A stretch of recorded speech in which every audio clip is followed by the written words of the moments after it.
દિલ્હીમાં કોરોનાનો વિસ્ફોટ થયો છે અને સ્મશાનો ખાલી નથી. સરકાર માત્ર વાતો કરે છે. દિલ્હીની હાલત આજે એક સમયના એટલી જેવી બની ગઈ છે. બાળકો, વૃદ્ધો અને યુવાનોની લાશો દિલ્હીની સડકો પર ગમે ત્યાં રજતી જોવા મળી રહી છે. રાત્રિના સમયે ચિતાઓ બળી રહી છે. દિલ્હીમાં કોરોનાની સ્થિતિને પગલે દિલ્હી હાઈકોર્ટ અરવિંદ કેજરીવાલની સરકાર પર ફિટકાર લગાવી છે. જસ્ટિસ સીમા કોહલીના નેતૃત્વવાળી બેન્ચે કોરોનાના ટેસ્ટ વધારવાની માંગ સાથે જોડાયેલી જનહિતની અરજીની સુનાવણી કરી છે. अहवाल अश्विनी मासिया, अहमदाबाद। छोटे छोटे बच्चे, बुजुर्ग, महिलाएं उनकी लाशों को अपने हाथ से जलाया। आप देख रहे हैं कि दिल्ली के अंदर आज वो मंजर आ चुका है जो कभी इटली में आया था कि लोग सड़कों के ऊपर मरे हुए पड़े थे। आप देख सकते हैं कोविड की एक्सट्रीम वेव दिल्ली को हिट कर चुकी है। इतना बुरा हाल हो चुका है दिल्ली का, जब कोविड शुरू हुआ था उससे भी ज्यादा बुरा हाल आज हो रहा है। नवंबर के इस महीने में जो फिगर्स आपको दिखाए जा रहे हैं कोविड-19 से हुए डेथ केसेस के दिल्ली में, वो सिर्फ वो आंकड़े हैं जो हॉस्पिटल में डेथ हुई है। घरों के अंदर सैकड़ों लोग रोज मर रहे हैं दिल्ली में। प्राइवेट हॉस्पिटल्स छोटे हों बड़े हों, घरों के अंदर लोगों की डेथ हो रही है, जिसका आंकड़ा कहीं नहीं दिखाया जा रहा, इसके फिगर्स कहीं नहीं दिखाए जा रहे। शहीद भगत सिंह सेवादल की टीम्स ऐसी लाशों को रोज लेकर आ रही हैं, घर से लेकर शमशान घाट तक, जिनकी होम आइसोलेशन में डेथ हो रही है। हॉस्पिटल में जाओ तो बेड नहीं है, बेड है तो ऑक्सीजन नहीं है, ऑक्सीजन है तो वेंटिलेटर नहीं है, और वेंटिलेटर के बाद भी अगर कोई चला जाता है उसकी लाश को जलाने के लिए आज शमशान घाट में जगह नहीं है। गाड़ी शमशान घाट पे जो लेके आती है उसके अंदर रखने की जगह नहीं है। 5-5, 6-6 लाशें हम लेके आ रहे हैं। जो शुरुआत हुई थी मई जून में, आज उससे भी ज्यादा ये मंजर खराब हो चुका है। और हम आज मैं समझता हूं कि आप सबको भी डिमांड करनी चाहिए, दिल्ली के अंदर आप मेडिकल इमरजेंसी डिक्लेयर करें, क्योंकि आज हालात बहुत बिगड़ चुके हैं, हाथ से निकल चुके हैं।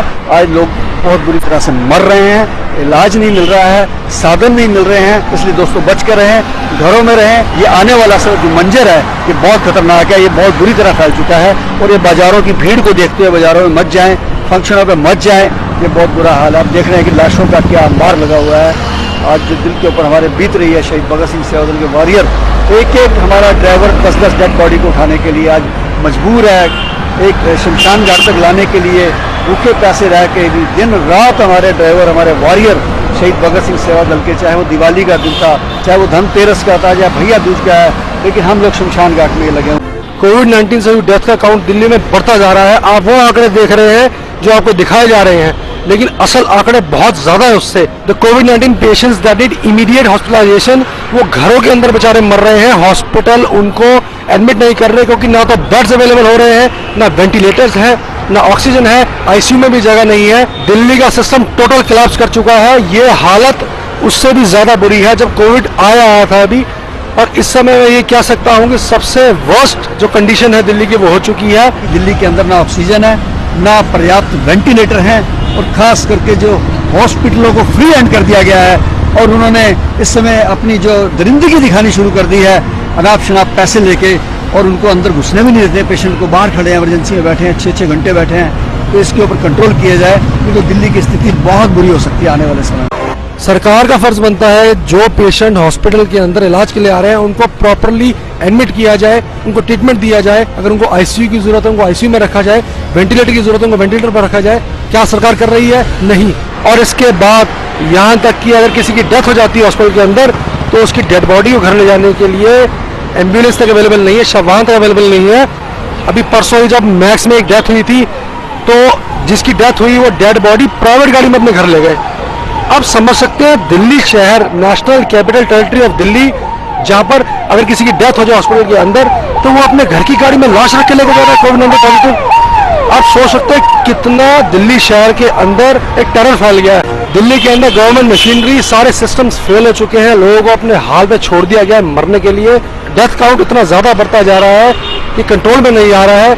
हम लोग जब लाशों को अंदर लेकर जा रहे हैं, उनका अंतिम संस्कार कर रहे हैं, घरों से डेड बॉडियां यहाँ लेकर आ रहे हैं एम्बुलेंसेस में, हमारे वॉरियर्स का बहुत दिल दुख रहा है, क्योंकि ऐसे छोटे छोटे बच्चे भी और लेडीज भी, यहाँ तक कि प्रेग्नेंट लेडीज, ऐसी लेडीज की भी डेथ हो रही है कोविड से। मौत होने के बाद डिग्निटी से उनको यहाँ तक लाया भी नहीं जा रहा। ये हाई टाइम है गवर्नमेंट को दिल्ली के अंदर पब्लिक हेल्थ इमरजेंसी डिक्लेयर कर देनी चाहिए। मैं लोगों से रिक्वेस्ट करना चाहूंगा, प्लीज आप अपना ध्यान रखें। आपके घर के अंदर बच्चे हैं, बुजुर्ग हैं, लेडीज हैं, उनको प्लीज आप ज्यादा घर से बाहर ना निकलने दें। आप अपने आप को सेल्फ लॉकडाउन कर लें, आप अपनी फैमिली के लॉकडाउन में कर लें। आप वेट मत कीजिए किसी अथॉरिटी का कि वो इंटरवीन करेंगे और आपको हेल्प करेंगे। कोई किसी की हेल्प नहीं करने वाला। यहाँ पे टोटल केओस हो चुका है। अगर आप अपने घर में रहेंगे तो आप सेफ रह सकते हैं। प्लीज जब तक बहुत जरूरी ना हो घर से बाहर ना निकले, अपनी जान खतरे में ना डालें, क्योंकि ये बहुत कंटेजियस है और इतनी बुरी तरीके से फैल चुका है। सबने अपने हाथ खड़े कर दिए हैं। ये शहीद भगत सिंह सेवा दल ग्राउंड लेवल पर लोगों की सेवा कर रहा है, लेकिन हमारा भी दिल दुखता है जब हम किसी डेड बॉडी लेकर आते हैं, लाइन लग रही है लाशों को जलाने के लिए, अंतिम संस्कार के लिए वेटिंग हो रही है शमशान घाट के ऊपर। कोई इसको नहीं दिखा रहा। दिल्ली के अंदर इतना बुरा हाल हो चुका है। आज जो दिल्ली के अंदर हालात हो चुके हैं, पूरे देश में सबसे ज्यादा केसेस अगर दिल्ली में आ रहे हैं। मेरी आपसे रिक्वेस्ट है, प्लीज आप अपनी और अपनी फैमिली की केयर करें। प्लीज अपने घर से ज्यादा बाहर मत निकले। बहुत इंपॉर्टेंट हो तभी निकले। दिल्ली में सिचुएशन इतनी वर्सन हो गई है कि सरकार और अथॉरिटीज के कंट्रोल से बाहर हो चुकी है। अनकंट्रोल्ड वे में ये केसेस बढ़ रहे हैं। अब जो करना है, अगर अपने आप को सुरक्षित रखना है, जीवित रखना है, वो भी आपके हाथ में है। हमारी emergency response teams, the entire Shaheed Bhagat Singh Seva Dal teams are deployed in this seva. देश के इस भयानक समय में दोस्तों, अगर आज भी हम देश के काम ना आए तो देश का कर्ज हमारे ऊपर रह जाएगा। इसलिए हमारा नैतिक फर्ज बनता है कि हम सब आगे आएं और देश के इस भयानक त्रासदी के अंदर हम भी कहीं ना कहीं अपनी सेवा को आगे लेकर